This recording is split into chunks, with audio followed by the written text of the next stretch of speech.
Programa Ambiente Cultural. Oferecimento Vitória Ambiental. Proteger o meio ambiente é o nosso compromisso.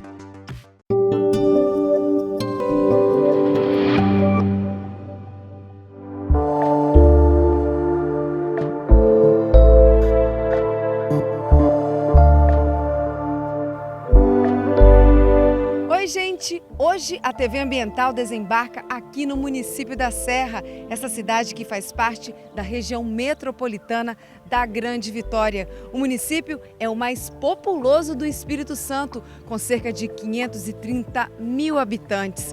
Um lugar com gente de muita luta, história e cultura. É na Serra que fica o imponente Mestre Álvaro, a maior montanha da Grande Vitória, com 833 metros de altitude, além das belas praias que cortam 23 quilômetros do município.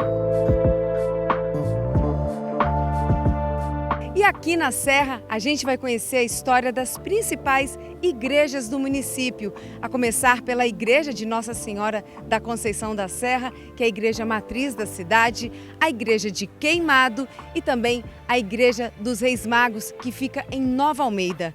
E a história dessas igrejas também se confundem com a história da Serra.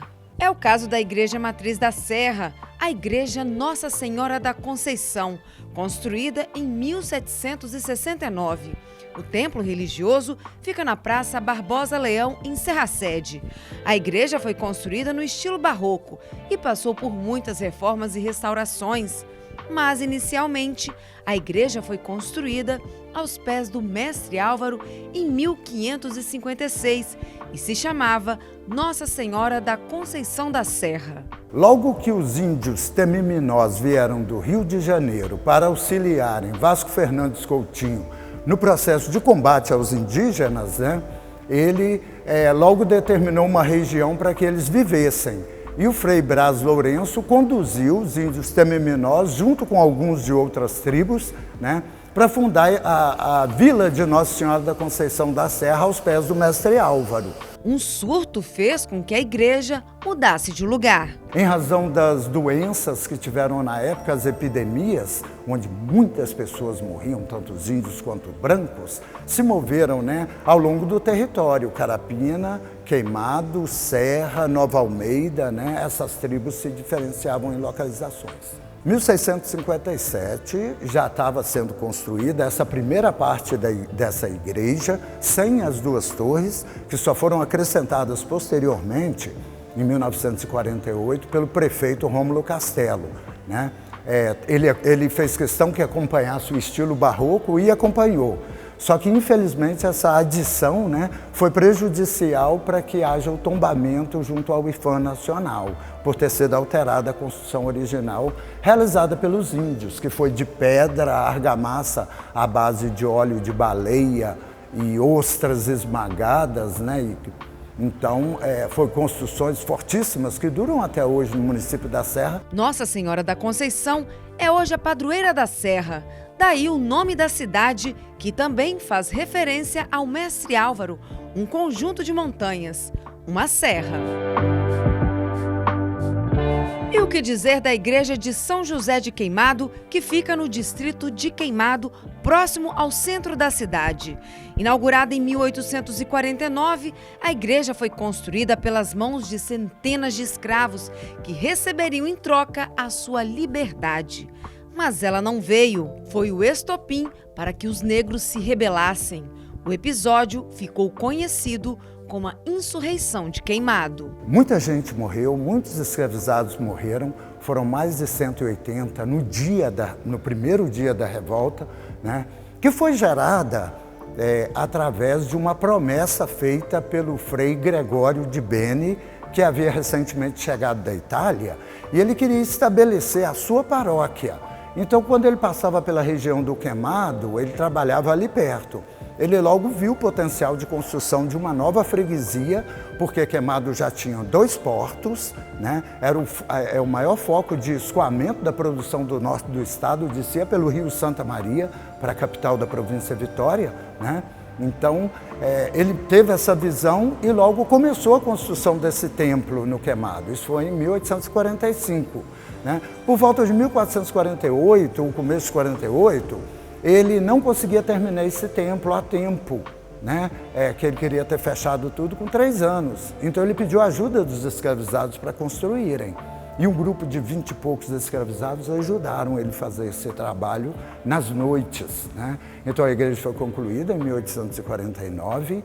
Esperavam que a alforria fosse dada. Tradicionalmente isso é chamado aqui na Serra como o conto do vigário do Queimado, né? Os escravizados ficaram do lado de fora esperando pela carta de alforria.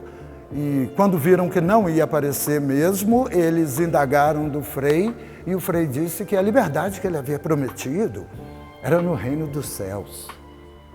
Não era liberdade aqui no reino da terra, porque ele não tinha poder de dar alforria para escravos. Entendeu? E os escravos se rebelaram, e com isso ocorreu o maior levante de escravizados da história da província do Espírito Santo. E teve entre seus líderes Chico Prego. Uma estátua foi construída em sua homenagem. O líder intelectual, ele foi Elisiário. E Elisiário era o único que sabia ler e escrever, porque ele havia aprendido do seu dono, né? Por isso que ele teve esse papel de liderança e contato com o padre, né? Então Elisiário organizou. Chico Prego ficou encarregado de avisar os escravizados da região da Serra. João da Viúva ficou encarregado de avisar os de Mangaraí, de outras regiões, Cariacica, ali do outro lado, né? Eles dividiram esse trabalho de logística da rebelião. Um marco de luta até os dias de hoje. Queimado hoje é solo sagrado para o povo negro, porque por trás daquelas pedras que compõem as paredes daquela igreja, ali tem sangue, tem muito suor, ali tem muito sofrimento, ali tem trabalho na madrugada, e de pessoas que tinham em mente apenas ter uma vida normal, serem pessoas, entendeu? Então é importante, não só para o negro hoje, para o serrano, mas para todas as pessoas que são brasileiros mesmo, que se consideram brasileiros, que a nossa história é composta desses diversos aspectos, diversas etnias e povos. Por isso que ela é tão rica.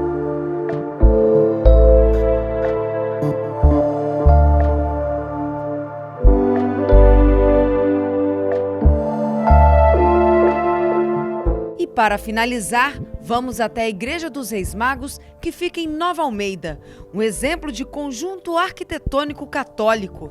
O local foi um núcleo de catequese indígena, conduzido pelos padres jesuítas entre os séculos XVI e XVIII. O templo foi construído no período entre os anos de 1580 e 1615 e teve a ajuda dos índios tupiniquins. Tem forte influência do maneirismo português e no estilo barroco.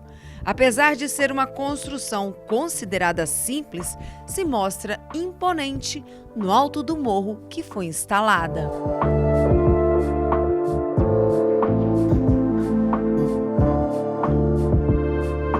Foi um projeto que deu muito certo, já logo no início, 1560, 1570, já estavam sendo fundadas aldeias, né, para reunir os índios e catequizá-los. Então, o Frei Brás Lourenço também abriu o povoamento de Nova Almeida e iniciou a construção da Igreja dos Reis Magos, né?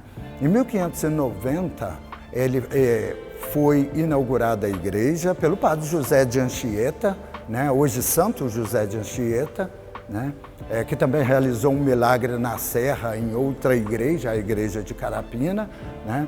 Ele inaugurou essa igreja juntamente com Brás Lourenço e ali foi feita a maior comunidade indígena do Espírito Santo de forma organizada, né? Tendo administração própria, toda realizada pelos índios que foram instruídos pelos jesuítas, né?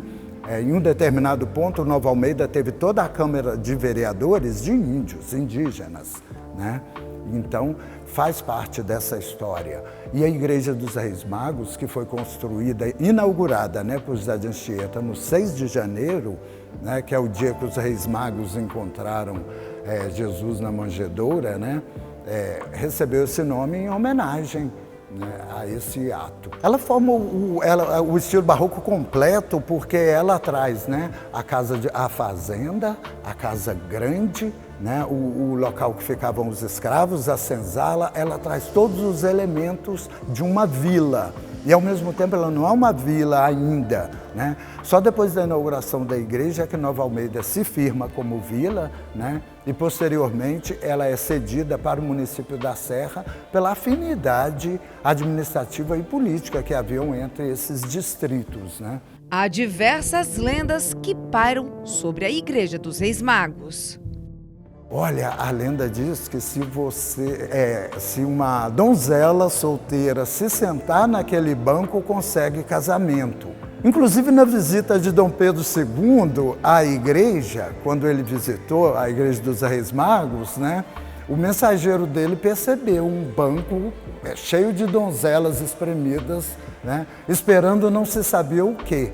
Mas diz a lenda que se ficarem por um tempo ali, né, e serve para homem também, tá? Você consegue se casar logo, né? Tão bom quanto Santo Antônio. Também há a história de tesouros perdidos, enterrados por jesuítas antes que fossem expulsos do Brasil, né? O que ocorreu, né? Mas isso, nada grande nunca foi encontrado, né? Na verdade, são apenas lendas. Ouro, pedras preciosas, não foi o forte da província do Espírito Santo. Serra, uma cidade com uma riqueza histórica e cultural que orgulha todos nós capixabas.